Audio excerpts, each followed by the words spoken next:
Good morning students, welcome to 20 lecture of environmental engineering. इससे पहले हमने वाटर के बारे में थोड़ा पढ़ा था, वाटर की इम्प्योरिटीज़ के बारे में पढ़ा था। दो टाइप की इम्प्योरिटीज़ के बारे में पढ़ा था, फिजिकल एंड केमिकल। ठीक है, फिजिकल के अंदर हमने सबसे पहले टर्बिडिटी डिस्कस कर लिया था। 3 तरीके के टर्बिडिटी मीटर के बारे में हमने सुना था।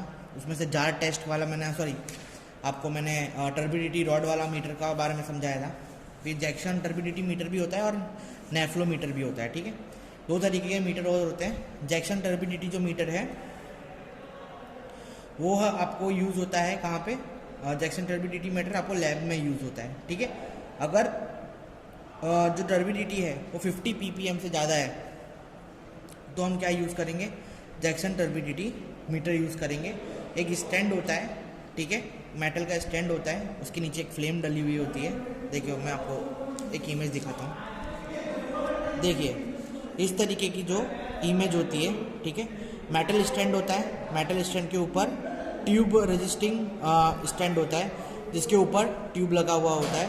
ठीक है, ट्यूब इसको इस तरीके से पकड़ा हुआ था, मेटल को ट्यूब ने पकड़ा हुआ होता है और यहाँ पे फ्लेम होता है।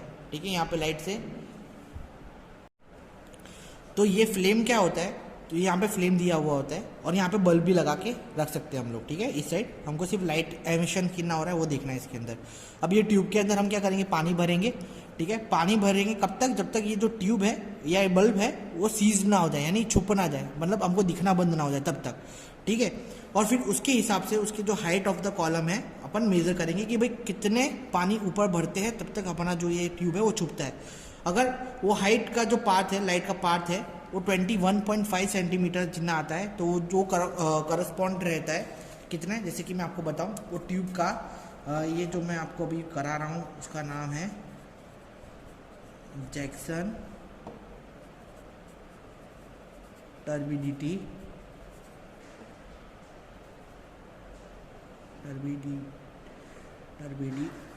मीटर। ठीक है, सबसे पहला पॉइंट क्या था इसका?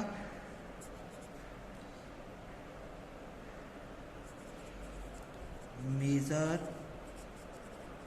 Turbidity up to 50 ppm। ठीक है, और वो लाइट फिल्म का मैंने क्या बोला था? जो लाइट पाथ है, light path of 21 degree 0.5 centimeter, which is correspond to 100 GTU और 10.8 सेंटीमीटर लाइट पाथ आता है, which is equivalent to 200 JTU। 1 JTU is equivalent to 1 ppm। Clear, ये याद रखना है ना। फिर इसके बाद आता है नेफ्लोमीटर।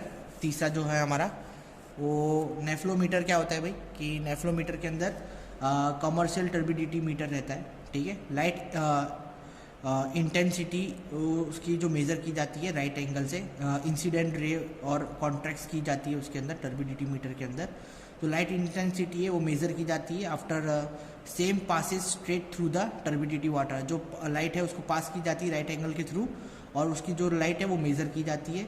अगर वो लाइट अच्छी तरीके से आ रही है तो उसके हिसाब से, अगर लाइट अच्छी तरीके से एमिट हो रही है then the water is not turbided. If light is not emitting properly then water is turbid. ठीक है, तो इस तरीके से नेफ्लोमीटर भी फाइंड किया जाता है। और जो नेफ्लोमीटर की रेंज होती है 0 to 2000 ppm जितनी होती है। ठीक है, ये था हमारा turbidity meter, Jackson meter and turbidity rod meter का हमारा टेस्ट, या इससे टर्बिडिटी फाइंड करी जाती है हमारी। ठीक है, फिर कलर किस तरीके से फाइंड जाती है? प्योर वाटर तो कलरलेस होता है। ठीक है, सस्पेंडेड सॉलिड वो वाटर के अंदर होते हैं। वो वाटर के अंदर कलर का सबसे इम्पॉर्टेंट पार्ट रहते हैं, मतलब पानी का जो कलर चेंज होता है वो सस्पेंडेड सॉलिड की वजह से ही चेंज होता है। समझ में आया? while the dissolved solid may impart true color to the water। ठीक है, this colour is water is due to the organic matter. Organic matter की वजह से वाटर का जो कलर है वो चेंज होता रहता है। It can be remove by aeration, absorption and oxidisation. ठीक है, water can be remove by water का जो कलर है वो किस किस से अपन रिमूव कर सकते हैं, ठीक है। जो मैं अब ये जो तीसरा पॉइंट लिखने जा रहा हूँ मैं, सेकेंड अपने टर्बिडिटी कवर कर लिया, कलर कवर करते हैं, ठीक है। तो जो कलर है अपना,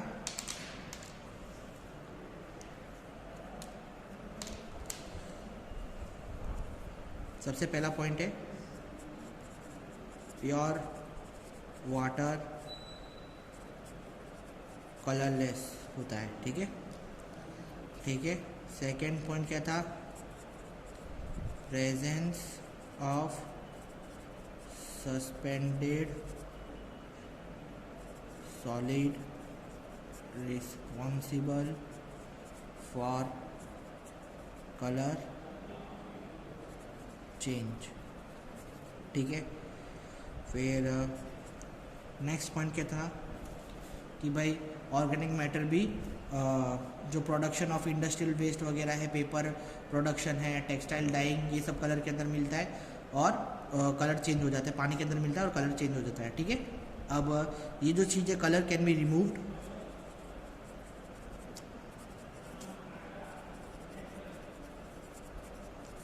bye aeration, adsorption and oxidation processes. समझ में आया? इससे अपन ऑक्सीडेशन प्रोसेस से अपन जो कलर है उसे निकाल सकते हैं, ठीक है। Colour can be measure against various standard और scale such as Hazen and platinic chloride scale, ठीक है। Can be measure, colour can be major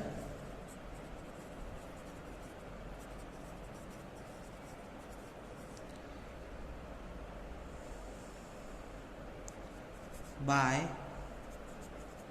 हेजन और प्लेटिनिक क्लोराइड स्केल, ठीक है। फिर इनसे भी मापा जा सकता है। फिर बर्गेस स्केल भी आती है, उससे नापा जाता है ना। फिर अपना हो गया बर्गेस स्केल के बाद कोबाल्ट स्केल है ना, यूजिंग अ टिंटोमीटर से जो कलर है वो अपन ज़्यादातर नाप रहे हैं। Apparent of colour is due to the turbidity is first removed by the centrifuging. फिर जो टर्बिडिटी होती है कलर के अंदर, पानी के अंदर कलर की जो कलर के लिए रिस्पॉन्सिबल होती है उसको सेंट्रीफ्यूगिंग से निकाल दिया जाता है। This achieve the placing of the sample of water centrifuging and routing it a very high speed, okay, so that the vortex caused due to the centrifugal action spill out the suspended solid. This sample is then ready for determining the true color using tintometer. तो colour नापने के लिए सबसे main metre कौन सा होता है, टिंटोमीटर होता है। उससे पहले अपन क्या करते हैं, सेंट्रीफ्यूगल फोर्स से अपन क्या करते हैं, बाय टर्बिडिटी को अपन हटा देते हैं। टर्बिडिटी के बाद हटाने के बाद उसको क्या करते हैं अपन, सेंट्रीफ्यूगल फोर्स वापस से लगाते हैं, उसको रोटेटिंग करके क्या करेंगे अपन, जो सैंपल है वो पानी को क्लियर कर देंगे और इस जो पानी है उसको टिंटोमीटर के अंदर डाल देंगे, जिससे अपन को क्या मिल जाएगा, उसका कलर मिल जाएगा। अब tintometer has a eye piece with 2 hole, ठीक है, 2 होल के साथ उसके एज के अंदर 2 होल होते हैं। A slide of standard colour water is seen through 1 hole, ठीक है, while the slide of water to be test is seen through the other hole. 2 तरीके के ट्यूब्स होते हैं, ठीक है। एक के अंदर जो सैंपल पानी डाला जाता है और ओरिजिनल पानी का क्या कलर होना चाहिए वो उसके अंदर लिखा हुआ होता है, ठीक है। Intensity of colour in the water is measure by the arbitrary unit colour on the cobalt scale. Cobalt scale होती है, उससे जो आर्बिट्रेरी यूनिट होती है कलर की, उससे अपन नापते हैं, ठीक है। The unit of colour is produced by 1 milligram of platinum cobalt in 1 litre और distil water. For public water supply the number of cobalt scale not be exist 20 and should preferable be less than 10, ठीक है। Cobalt scale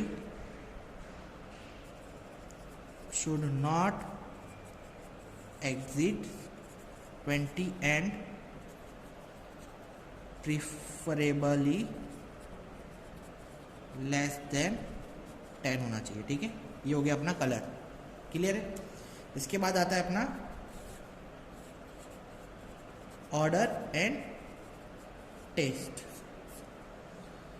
अब order and test कैसे, order और test तो अपन presence से भी find कर सकते हैं। ठीक है, odour and taste in water is due to the presence of mineral salt, domestic sewage, decomposition of material, industrial waste, chemical compound and phenol etcetera. किस किस की वजह से होता है भाई? डोमेस्टिक वेस्ट हो गया, डिकम्पोज मतलब जो एक्सटर्नल वेस्ट होते हैं उनकी वजह से अपना जो ऑर्डर है मतलब बास उसकी और पानी के अंदर का टेस्ट दोनों अपन टेस्ट कर सकते हैं। जो ऑर्डर है वो वाटर का ऑर्डर है वो चेंज होता है ड्यू टू टेम्परेचर। ठीक है, टेम्परेचर जैसा होगा उसकी वजह से होता है। और ऑर्डर में भी classify fishy, mouldy, sweaty, vegetable and greasy. ठीक है, जैसे आपने देखा होगा अभी साबरमती के रिवर फ्रंट के वहाँ पे अगर आप जा रहे हो कि पानी बहुत ऊपर हो जाता है, एल्गी वेल्गी फंगाई वगैरह से अलग अलग जगह से पानी आता है। और जब स्टेडी वाटर होता है तब अपन को मतलब पड़ा जो पानी है वो सड़ने लगता है, उसके अंदर माइक्रो ऑर्गेनिज्म पैदा होने लगते हैं और उसका जो ऑर्डर है वो अपन को आने लगता है। ठीक है, अब फिश होगा पानी के अंदर तो फिश ही होता है, फिर मोल्डी होता है, मतलब अलग अलग तरीके की जो उसकी बात है वो अपन उससे अपने प्रेजेंस से, अपने सेंस ऑफ प्रेजेंस से उसको अंदाजा अपन लगा सकते हैं। ठीक है, the odour of both cold and hot water should be determined. The water have bad smell और odour is objectable and should be supply to the public. ठीक है, जो बास वाला पानी ऑटोमेटिकली अपन सप्लाई नहीं करेंगे। क्लियर है। The intensity of order is measured in the term of threshold odour number. ठीक है, ये एक पॉइंट अच्छा है जो अपन लिख सकते हैं। Intensity of order is measured by threshold order number। Clear है ना? किससे नापा जाता है? थ्रेशोल्ड ऑर्डर नंबर से। This is numerically equal to the volume of the sample of the water in cubic centimeter required to add it 200 cc of the order free fresh water when the mixture just start giving the typical smell in the diluted sample. For example, if 6 cc of water added to 100 cc of fresh water does not give any odor, while if more than 6 cc of water will be added to 100 cc of water give odor in the dilute sample, the threshold number will be 6। ठीक है, समझ में? अब जो numerical equivalence है इसका किस तरीके से किया जाता है कि भाई जो वॉल्यूम ऑफ सैंपल है वाटर का क्यूबिक सेंटीमीटर के अंदर वो 100 सीसी जितने तक ऐड करके अपन रखते हैं। ठीक है, वो कौन सा वाटर होता है? वो ऑर्डर फ्री वाटर होता है। ठीक है, अब उसके अंदर क्या करते हैं हम, धीरे धीरे जो पानी है जो पानी उसके अंदर डाइल्यूट करना चालू कर देते हैं। मतलब 100 सीसी जितने का मतलब 100 क्यूबिक सेंटीमीटर जितने का पानी अपन फ्रेश वाटर लेके रखते हैं। अब धीरे धीरे जो हमारा सैंपल है वो उसके अंदर डालना चालू कर देते हैं। ठीक है, अब जैसे कि एग्जांपल ये हमने 6 सीसी ऑफ वाटर डालना, हमने 100 सीसी के अंदर फ्रेश वाटर के अंदर डालना स्टार्ट कर दिया। ठीक है, ये 100 सीसी का पहले से वाटर है, इसके अंदर मैंने 6 सीसी का वाटर डालना स्टार्ट कर दिया। ठीक है, अब जो 6 सीसी का वाटर है does not give any order, मतलब उसके अंदर कोई भी ऑर्डर नहीं आ रहा है। तो while if more than CC, मतलब 6 सीसी से ज़्यादा डालता हूँ तो वाटर के अंदर क्या आता है? ऑर्डर आना चालू हो जाता है, यानी डाइल्यूशन ऑफ सैंपल चालू हो जाता है। तो उसका जो थ्रेशोल्ड नंबर कितना हुआ? 6 हुआ। समझ में? 100 सीसी का तो हमको ट्यूब के अंदर फ्रेश वाटर चाहिए। ठीक है, अब जो भी मेरा सैंपल है उसको मैं क्या करूँगा? धीरे धीरे डालना चालू करूँगा। जैसे 6 जितने पे मेरे को अगर टेस्ट करता हूँ तो 6 जितने पे मेरे को उस पर पानी की बात नहीं आती है, समझ में? तो वो पर 6 से 7 पे जाता हूँ या 8 पे जाता हूँ तो मेरे को बास मारना चालू हो जाती है। पर 7 पे भी मुझे बास नहीं मारी तो मेरा उस थ्रेशोल्ड नंबर क्या हो जाएगा? 7 हो जाएगा। समझ में? तो इस तरीके से अपन जो थ्रेशोल्ड नंबर है वो फाइंड करते हैं। पब्लिक वाटर सप्लाई के लिए जो threshold number should not be more than 3। ठीक है, public water supply threshold number should not be more than 3। ठीक है, the test is conducted at the degree Celsius in osmoscope, ठीक है। ऑस्मोस्कोप के अंदर जो टेस्ट है वो वाटर का परफॉर्म किया जाता है, ठीक है। Test perform in osmoscope. तो ये सारे पॉइंट्स आपको याद रखना, G2 के एग्जाम में आपको बहुत सारे काम आएंगे, ठीक है। तो इसके अंदर ये पूरा का पूरा डिटेल्स के अंदर दिया हुआ है, क्लियर है ना। फिर आता है इसके बाद अपना फोर्थ पॉइंट, सस्पेंडेड सॉलिड।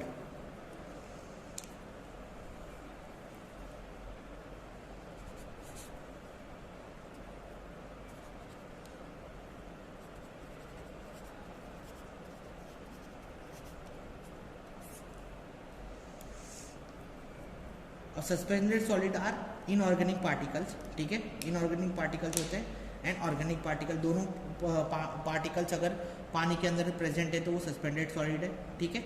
एक पॉइंट लिख सकते हैं, नहीं ये नहीं लिखते अपन, जो मेन पॉइंट है वो लिखते हैं, ये आपको याद रखना है। सस्पेंडेड सॉलिड्स आर और इनऑर्गेनिक पार्टिकल्स, है ना, लिखिए देते, this are inorganic and organic particle present in water, ठीक है। सेकेंड पॉइंट इसका अपन लिख सकते हैं कि साइज ऑफ पार्टिकल, पार्टिकल की साइज कितनी होती है, 100 माइक्रो टू 1 माइक्रोमीटर जितनी की इसकी जो साइज है होती है, समझ में आया, ठीक है। अब environmental significance of suspended solid, the presence of suspended solid in water is displeasant, ठीक है, अच्छा नहीं होता है। और ऑब्जेक्शनेबल ऑर्गेनिक मेटल जो होते हैं वो उसके अंदर अपने प्रेजेंट होते हैं, ठीक है। और लास्ट पॉइंट है इसके अंदर टेम्परेचर, है ना, लास्ट पॉइंट है इसके अंदर कौन सा,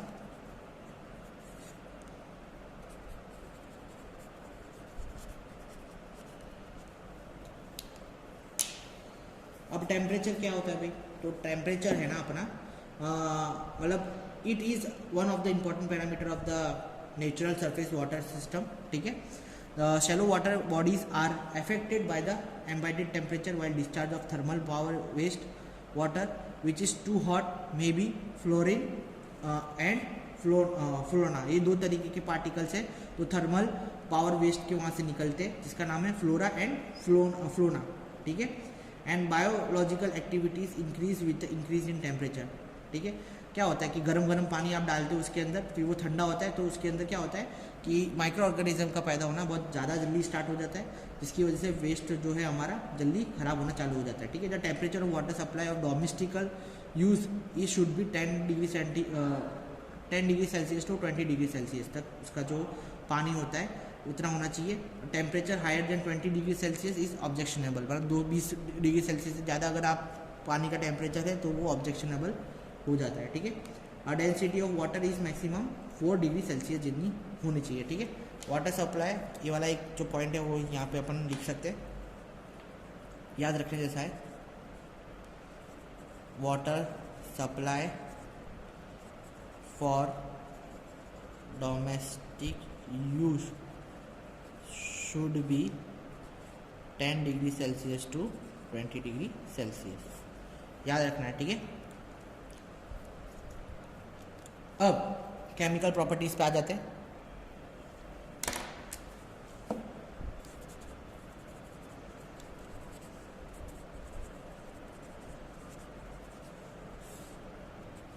केमिकल पैरामीटर में सबसे पहला जो पैरामीटर है वो है टोटल सॉलिड, ठीक है। मई 2015 में और नवंबर 2016 में पूछा गया था। अब टोटल सॉलिड क्या होता है, this include the solid in suspension, colloidal and dissolve form, मैंने ये आगे पढ़ाया था आप लोगों को, ठीक है। The quantity of suspended solid is determine the filtering of sample of water through the fine filter, drawing and waiting, ठीक है। जो पानी को फिल्टर पेपर से निकाला जाता है और उसके अंदर से अपन को पता चलता है कि कितना सस्पेंडेड सॉलिड उसके अंदर है। The quantity of dissolve and colloidal solid is determined by the evaporating the filter water, ठीक है। जो डिजॉल्व सॉलिड कोलाइडल सॉलिड है वो अपन को इससे पता चलता है। उसको फिल्टर पेपर, पानी को उबालेंगे तो फिल्टर पेपर के अंदर जो भी पानी डस्ट आके ऊपर लगेगा तो उससे अपन को क्या पता चलेगा, डिजॉल्व सॉलिड और कोलाइडल सॉलिड पता चलेगा। उसका जो वेट, उसका वेट करेंगे अपन वो रेसिड्यू का। तो ठीक है, जैसे कि ये पानी है, पानी के ऊपर मैंने फिल्टर पेपर रखा, उसको उबालेंगे तो उसके ऊपर जो क्या है डस्ट लगेगा। फिर वो जो फिल्टर पेपर उसका वेट करूँगा ना मैं, उससे मुझे पता चलेगा कि कितना कोलाइडल सॉलिड है और डिसॉल्व सॉलिड उसके अंदर है। ठीक है, जो टोटल सॉलिड है वाटर का सैंपल, वो डायरेक्टली डिटरमाइन किया जाता है इवापोरेशन से। ठीक है, इवापोरेशन ऑफ वाटर, और उसका जो वेट रेशियो करते हैं उससे अपन को कितना क्या मिलता है, टोटल सॉलिड मिलता है। ठीक है, हाई सॉलिड कंटेंट इंडिकेट करता है कि कंटेमिनेटेड और प्रेजेंस ऑफ मिनरल मैटर उसके अंदर है। ठीक है, जो अमाउंट ऑफ टोटल सॉलिड रहता है वो प्रीफरेबल रहता है लेस देन 50 ppm तक। ठीक है, हाई, सबसे पहला पॉइंट इसके अंदर लिखते हैं कि total solid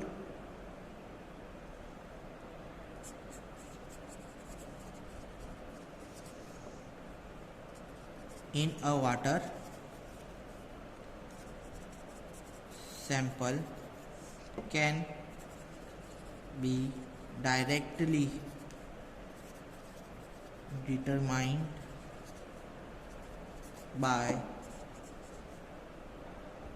evaporating the water and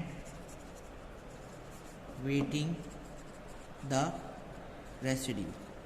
ठीक है, और एक्सेसिव मैटर अगर हाई कंटेन है तो क्या बताएगा कि एक्सेसिव मैटर इसके अंदर है। Amount of total solid preferably amount of total solid should be less than 500 ppm। ठीक है, high amount of total solid produce psychological effect on human system. Psychological effect यानी आदमी पागल हो जाता है ज़्यादा टोटल सॉलिड अगर पानी के अंदर मिला हुआ होगा तो। ठीक है, डिजॉल्व सॉलिड में भी इम्पार्ट कलर, टेस्ट और टॉक्सिक वाटर हो सकता है। ठीक है, some dissolve organic constant have a found carcinogenic particles उसके अंदर होते हैं जो कि रिस्पॉन्सिबल होते हैं कार्डियक अरेस्ट के लिए। ठीक है, और डिग्रेडेबल ऑफ ऑर्गेनिक मैटर में भी इन पार्ट ऑब्जेक्शनेबल स्मेल। ठीक है, डिग्रेडेड ऑर्गेनिक मैटर होगा तो अपने आप जो पानी के अंदर से बास आने चालू हो जाएगी। ठीक है, they can be removed by tertiary treatment like reverse osmosis, electrodialysis, distillation and ion change zeolite process. इन सबसे जो हमारा है टोटल सॉलिड निकाला जा सकता है। ठीक है, सेकेंड जो हमारा वो है क्या नाम है केमिकल पैरामीटर, वो है पीएच। अब आप लोगों से मैं ये सवाल है कि पीएच का फुल फॉर्म क्या है। ठीक है, पीएच का फुल फॉर्म आप मुझे डीएम करेंगे। ठीक है, डायरेक्ट मैसेज करेंगे पीएच का फुल फॉर्म क्या है। ठीक है, जिससे मुझे पता चलेगा कि आप लोग लेक्चर देख रहे हैं कि नहीं देख रहे। ठीक है, मैं खाली खोटा ये भजन करने नहीं आ रहा हूँ यहाँ पे। अगर आप लेक्चर देख रहे हैं तो मुझे पता चले कि किस तरीके से फिर मैं डिलीवर कर रहा हूँ और आप तक इतनी मेहनत कर रहा हूँ और आप लेक्चर नहीं देख रहे तो फिर उस चीज़ का कोई मतलब नहीं रहता था। ठीक है, तो इसका जो क्या बोलते हैं फुल फॉर्म है पीएच का, आप मुझे गूगल में ढूंढ के मैसेज करिए तो फिर मुझे पता चलेगा कि आपका कितना ध्यान है कि नहीं। ठीक है, अब it should be negative logarithm of hydrogen ion. ठीक है, कॉन्सेंट्रेट इन वाटर। पीएच क्या है भाई, हाइड्रोजन आयन का कॉन्सेंट्रेशन है। ज़्यादा नेगेटिव होगा तो वो एसिडिक होगा, ज़्यादा पॉजिटिव होगा तो वो एल्केनिक होगा। ठीक है, इट इज़ मेजर, अपन बोल सकते हैं पीएच से क्या पता चलता है, major degree of acidity and alkalinity किसकी, वाटर की। ठीक है, 0 से 14 का स्केल रहता है इसका, सबको पता होगा। मेजरिंग स्केल कितना रहता है इसका, 0 से 14 का। ठीक है, अब इसका अगर फॉर्मूला देखा जाए पीएच का तो इस तरीके से होता है कि भाई pH is equal to -log 10 H plus is equal to log 10 1 plus H plus 1 upon H plus, ठीक है, जहाँ पे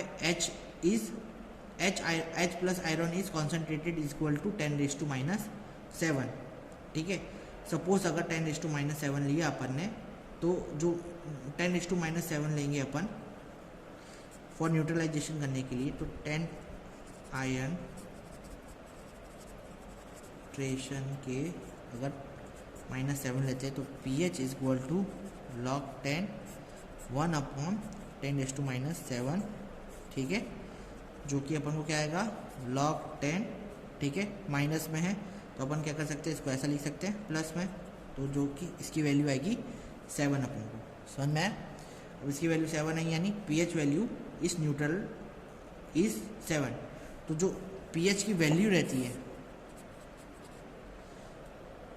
eight pH is equal to 7 water is neutral, ठीक है। फिर pH 0 से 7 रहेगा तो वाटर इज एसिडिक। अगर pH 7 to 14 रहेगा तो वाटर इज अल्कलाइन, ठीक है, इस तरीके से रहेगा। क्लियर? तो गाइज मैंने आपको यहाँ तक बताया था pH मीटर तक, H प्लस आयरन तक। अब नॉर्मली पानी के अंदर इन लोगों ने दो तरीके के आयरन पाए गए, एक तो H प्लस आयरन और OH माइनस, जिसको अपन बोलते हैं हाइड्रो ऑक्साइड आयरन, ठीक है।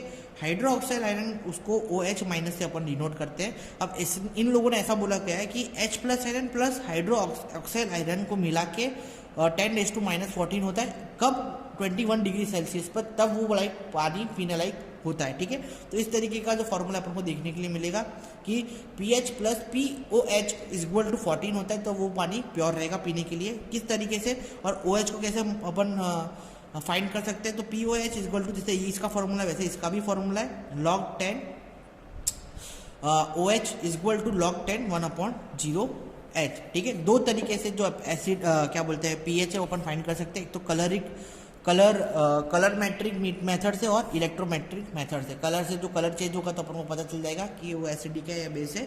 सबका अलग अलग कलर के हिसाब से, अलग अलग pH के हिसाब से कलर डिफाइन किया गया है। वो जो पानी है लिटमस पेपर अगर आप उसके अंदर डालेंगे तो आपको वो कलर चेंज देखने के लिए मिलेगा, तो उससे पता चल जाएगा कि पानी के अंदर कितना वो है। और इलेक्ट्रोमीटर से भी अपन फाइंड कर सकते हैं, ठीक है। एसिडिटी अपना जो थर्ड पॉइंट है केमिकल पैरामीटर का, और फोर्थ पॉइंट है एल्कनिटी, ठीक है। एसिडिटी का कैसे फाइंड करते हैं, तो 0 से 4.5 अपन को देखने के लिए मिलता है, तो वो एसिडिक होगा पानी, ठीक है, पीने लायक नहीं होगा। और उसको सॉफ्टनिंग से ट्रीट अपन किया जा सकता है। जो एसिडिक पानी होता है वो क्या करता है, कोरोजन भी पैदा करता है। अल्कनिटी यानी बेसिक पानी होता है, ठीक है। अल्कनिटी उसको दो इंडिकेटर से अपन मेजर कर सकते हैं। एक तो पहला है फेनोप्थलीन, जो एवॉब पिंक कलर का कलर देगा वो, जो कि अपन को इंडिकेट करेगा कि हमारा जो pH है वो 8.3 है। और सेकंड है मिथाइल ऑरेंज, जो कि रेड कलर का इंडिकेट करेगा, जो अपन को बोलेगा कि हमारा जो pH है वो अबव 4.5 है, ठीक है। इस तरीके से अपन को अल्कनिटी और इसकी पता चलेगा। जो एप्लीकेशन है अल्कनिटी डेटास की, वो हमको बहुत सारी जगह पे यूज हो सकती है। केमिकल को रेगुलेशन जानना, कितना केमिकल मिलाना है अपन को, उससे अपन को पता चलता है। वाटर सॉफ्टनिंग में अपन को अल्कनिटी की जरूरत पड़ती है। कोरोजन कंट्रोल में अपन को अल्कनिटी की डेटास की जरूरत पड़ती है कि अगर एसिडिक ज़्यादा है तो कोरोजन कंट्रोल कितना होगा। तो इन सब जो कॉमनली जो डेटा है अपन को उसकी ज़रूरत पड़ती है, ठीक है। आज के लिए अपना सेशन इतना ही रखते हैं। कल के सेशन में अपन आगे केमिकल पैरामीटर्स के थोड़े प्रॉपर्टीज़ देखेंगे, ठीक है। और वाटर बॉर्न डिजीज़ के बारे में पढ़ेंगे और एक दो सम्स देखेंगे, और फिर अपना जो ये यूनिट 1 का चैप्टर है वो ख़त्म हो जाएगा, ठीक है। चलिए, थैंक यू।